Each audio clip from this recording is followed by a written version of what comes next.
Hello, my dear student of Standard Ninth. Welcome back once again.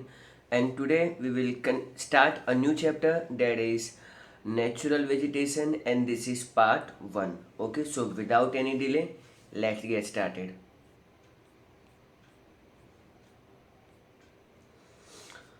Okay, so here is your first page of the textbook, and so, as you can see on your screen, chapter number 17 is written and natural vegetation. So, let's start. Vegetation is an important part of the human life. It is difficult to imagine life without vegetation. Its importance has been accepted by our ancient scriptures and by the modern science. So friends, यहाँ पे पहले paragraph में बताया गया है कि हम लोग इन ह्यूमन बींग्स जो हैं वो हमारी जो लाइफ है कम्प्लीटली वेजिटेशन पे डिपेंड करती है, ठीक है। And without vegetation life imagine करना नेक्स्ट टू इम्पॉसिबल है। एंड हमारा जो इसका जो इम्पोर्टेंस है वो हमारे एशियंट यानी धार्मिक ग्रंथों में तो बताया ही गया है, स्क्रिप्चर्स में बताए गए हैं, बट आज मॉडर्न साइंस भी इसे मानता है। Okay, so let's continue with the second paragraph. India has a large diversity of natural vegetation. In terms of vegetation diversity, India holds 10th position in the world and 4th in the Asia. A forest is a group of trees, and those trees which are grown in natural condition without human help are called forest. Friends, very first line बताया गया है कि India में बहुत सारी अलग अलग type की वेजिटेशंस पाई जाती हैं। ओके, हमारे यहाँ पर वेजिटेशंस की बहुत सारी अलग अलग किस्में पाई जाती हैं, मीन्स अलग अलग टाइप के फ्रूट्स एंड वेजिटेबल्स ग्रो होते हैं। अगर डाइवर्सिटी की बात करें ना तो पूरे वर्ल्ड में इंडिया का 10th रैंक आता है according to the agricultural diversity, and Asia में 4th नंबर आता है। फ्रेंड्स, इससे ब्यूटीफुल डेफिनेशन मैंने फॉरेस्ट का अपनी लाइफ में नहीं देखा। वेल, कितना सिंपल डेफिनेशन है, you can C. Forest is a group of trees. हम फॉरेस्ट किसे कहेंगे जहाँ पे बहुत सारे ट्रीज का एक ग्रुप होता है, and those trees which are grown in natural condition without human help. इंसान अगर कोई पेड़ उगाएगा ना तो समझ लो पीछे पैसे कमाने का मोटिव जरूर होगा, ठीक है। बट यहाँ पे किसी इंसान ने किसी ट्री को ग्रो नहीं किया है, वो नेचुरली अपने आप ग्रो हुआ है। ओके, सो उसे हम लोग फॉरेस्ट कहेंगे। आई होप आपको ये क्लियर हो गया होगा। First paragraph very simple. Now talking about the natural vegetation. A diversity is in natural vegetation of India is created due to the following reasons. देखो, इंडिया के अंदर इतने अलग अलग टाइप के वेजिटेशंस मिलते हैं तो उसके कुछ कारण हैं, and these are the reasons. Now the diversity, number 1 relief feature, number 2 soil, number 3 temperature, number 4 isolation जिसको हम लोग सनशाइन कहेंगे, number 5 rainfall and number 6 humidity. इन सारी चीज़ों की वजह से हमारा वेजिटेशन बदल जाया करता है, ठीक है। से फॉर एग्जांपल आप किसी भी एक एलिमेंट को कम ज़्यादा कर दो तो आपका मतलब जो वेजिटेशन है उससे बहुत ज़्यादा फर्क पड़ जाएगा, ठीक है। चलो आगे बढ़ते हैं। Due to the diversified relief like mountain, plateau, plain, desert, etc., a diverse pattern in vegetation is seen in India. है ना, इंडिया के अंदर बहुत सारी डाइवर्सिटी देखने को मिलती है। इंडिया में अलग अलग माउंटेनस एरियाज हैं, you can say plain area भी हैं, डेजर्ट एरिया भी है, एंड इवन प्लेटोस भी है। तो इसकी वजह से क्या है, हमारे यहाँ पे बहुत ही अलग अलग टाइप के वेजिटेशंस देखने को मिलते हैं। There are different soils, for example alluvial soil, black soil, mountain soil, desert type of etc. in India. All such kinds of soil we are seen in our earlier chapter. This variation in soil also create a difference in vegetation. So friends, soil का अलग होने की वजह से भी बहुत सारा vegetation में फ़र्क पड़ता है। The difference in temperature and humidity in cold Himalayan region and in the southern peninsular region also bring up variation in vegetation. So Himalaya mountain में जहाँ पे बहुत सर्द जगह होती है, बहुत chilling ice bone chilling cold होती है, उधर का वेजिटेशन अलग होगा। ऑन द अदर हैंड जहाँ पे साउथ इंडिया में जहाँ पे कभी लोग स्वेटर भी नहीं पहनते हैं, सो वहाँ का वेजिटेशन बिल्कुल अलग होगा। An insolation over any place depend on its latitude and altitude. और जो सनलाइट आती है उसका भी फर्क पड़ता है। एल्टीट्यूड एंड लेटीट्यूड वाइज फर्क पड़ता है, and then we have to see vegetation grow faster where there is more rain and insolation. जहाँ पे सनशाइन ज़्यादा होगी, जहाँ पे रेन ज़्यादा होती है, उधर वेजिटेशन यूजुअली ज़्यादा ही होता है। Thus there is a diversity in vegetation due to the sunshine. Now rain distribution in India is also unequal which in turns cause the diversity in vegetation. और हम लोग सब जानते हैं कि इंडिया में जो है वो मतलब रेनफॉल है वो अनसर्टेन है और इरेगुलर है। इसकी वजह से क्या होता है, हमारे वेजिटेशन बहुत बार डिफर कर जाता है। Okay, so this is your first.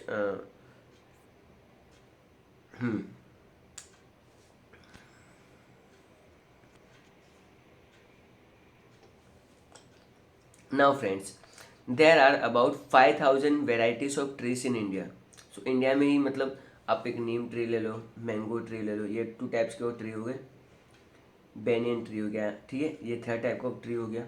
अब इसे काउंट करते जाओगे ना तो इंडिया में 5,000 वेराइटीज ऑफ ट्रीज पाए जाते हैं, out of which 450 trees are useful commercially. ठीक है, कॉमर्शियल यानी जो नॉर्मली बिजनेस के लिए, ट्रेडिंग के लिए होता है, जिसका लकड़ा काट के हम लोग फर्नीचर या बहुत सारी चीज़ें बनाते हैं।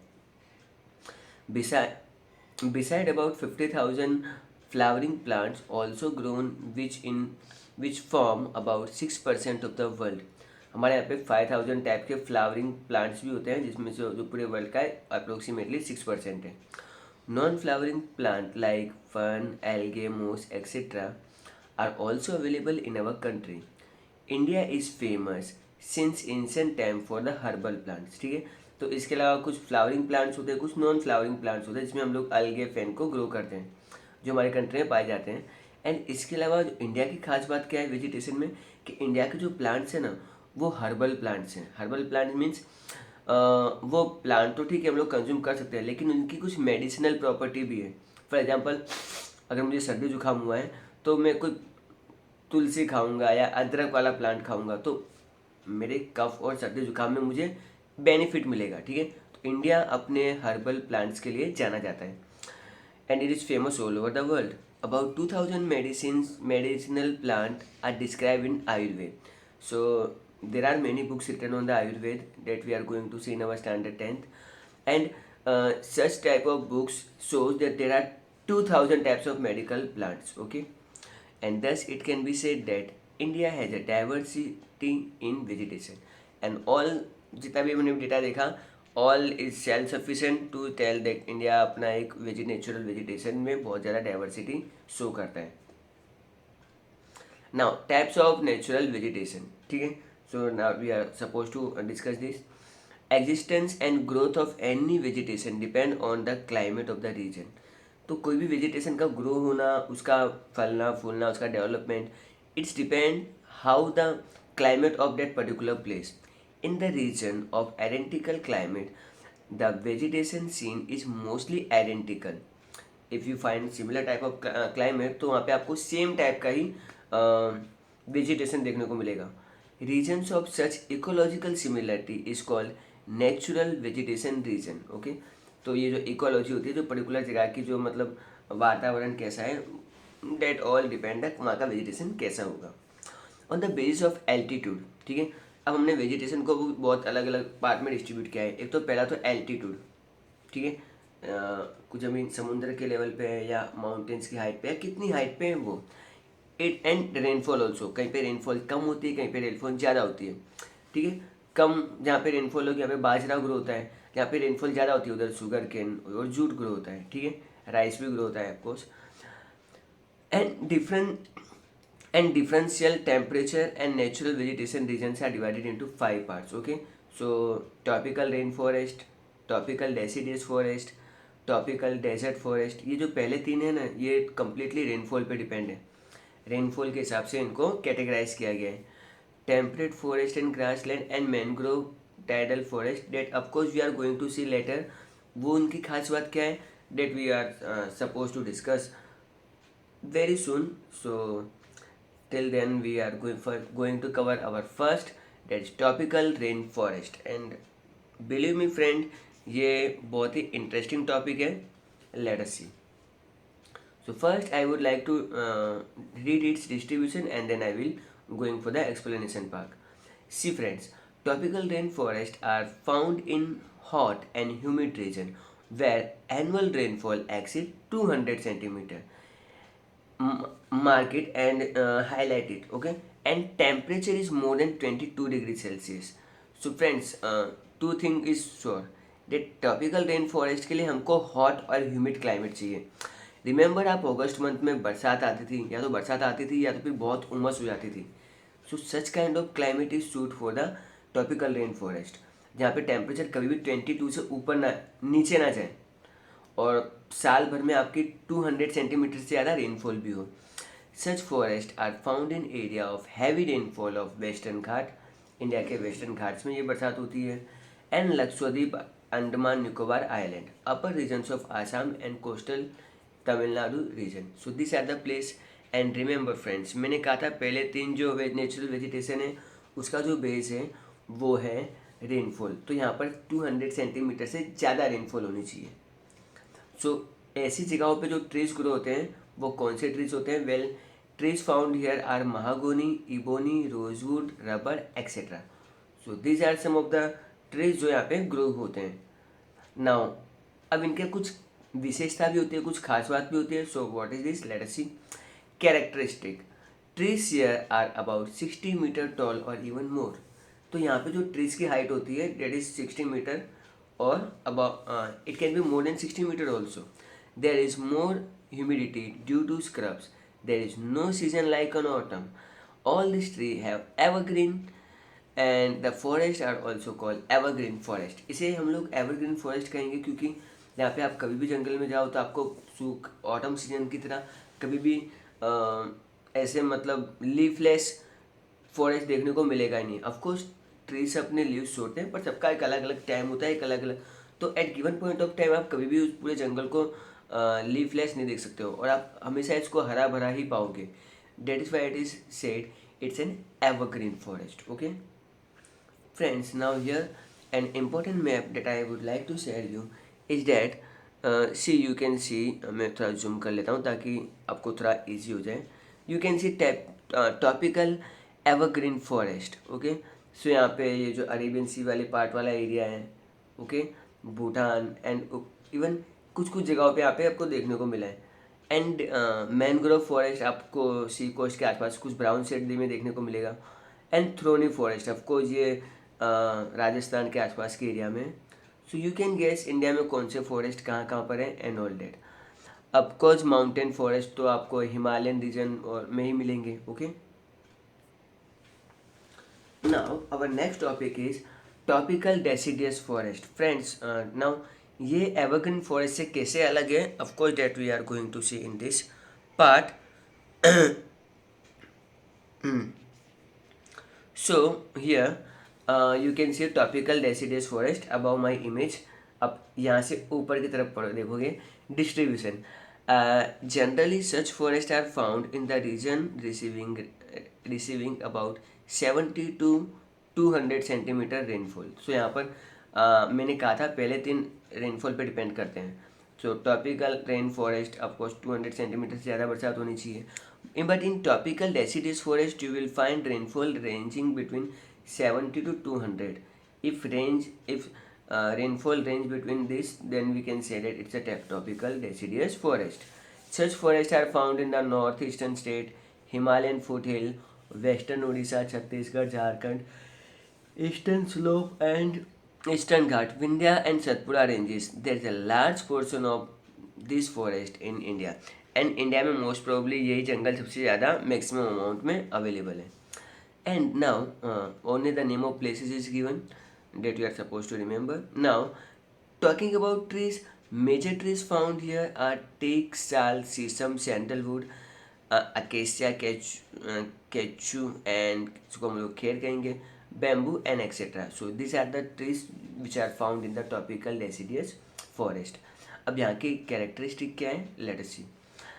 A major characteristic of the tree here is that the trees shed their leaves for 6 to 8 weeks during autumn. इनका एक autumn season होता है and in that particular autumn season there is a time gap between 6 to 8 weeks and in this particular point of time all the trees are living their leaves, वे अपने लीव्सों को छोड़ देते हैं। एंड अगर उस टाइम पे आप जाओगे तो आपको एक सुनसान बर्बाद जंगल देखने को मिलेगा।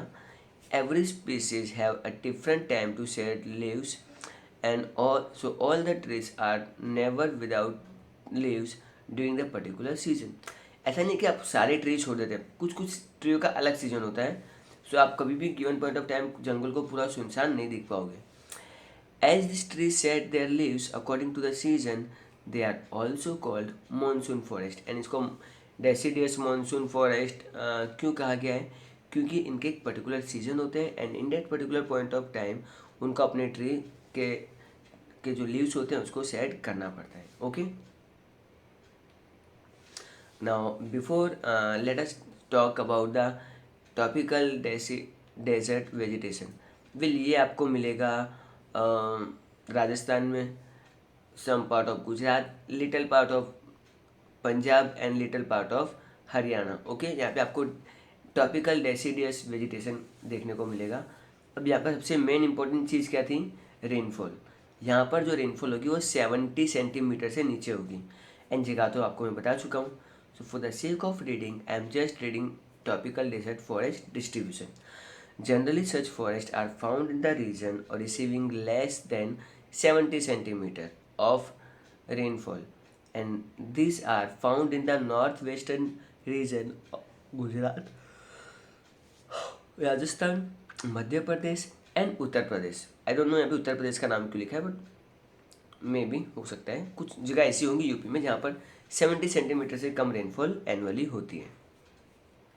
नाउ जहाँ पे बरसात बहुत कम होती है तो वहाँ पे जो ट्रीज होते हैं वो पे कौन से ट्री यूज ग्रो होते हैं? Well, it's a dates, it's a jujube, acacia, cactus, खिजुडो etcetera are common trees found here. अब इनकी कैरेक्टरिस्टिक क्या है? फ्रेंड्स, एक बात याद रखना, जितनी जितनी रेनफॉल कम होती है ना उतने उतने लीव्स के साइज छोटे होते हैं। Now talking about thorny forest, बहुत कम बरसात होगी तो पत्ते बहुत छोटे छोटे होंगे। पत्ते छोटे क्यों होते हैं? क्योंकि पत्ते जो होते हैं ना वो यूजुअली बहुत सारा कार्बन एब्जॉर्ब करते हैं एंड बहुत सारा ऑक्सीजन रिलीज करते हैं एंड ऑल डेट। इसमें उनकी बहुत सारी एनर्जी वेस्ट होती है। इसको इवोपो ट्रांसपिरेशन प्रोसेस बोलते हैं एंड इसमें मतलब बहुत ज़्यादा उसको एनर्जी वेस्ट करनी पड़ती है। बट यहाँ पर अपने आप को एक्सट्रीम गर्मी से भी बचाना है। ओके, एंड लीव्स अपना साइज छोटा कर लेते हैं। इसके अलावा जो रूट्स होते हैं वो जल्दी से पानी मिलता नहीं है तो वो क्या ज़मीन में और गहराई में जाते हैं और डीप जाते हैं in search of water. And यहाँ के ट्रीज ने अपने आप को ऐसे एडजस्ट किया है कि वो बहुत ही गर्म एटमॉस्फेयर और कम पानी में भी जी सकते हैं। Okay, so this are the characteristic of topical desert vegetation. So for the sake of reading I am just reading it.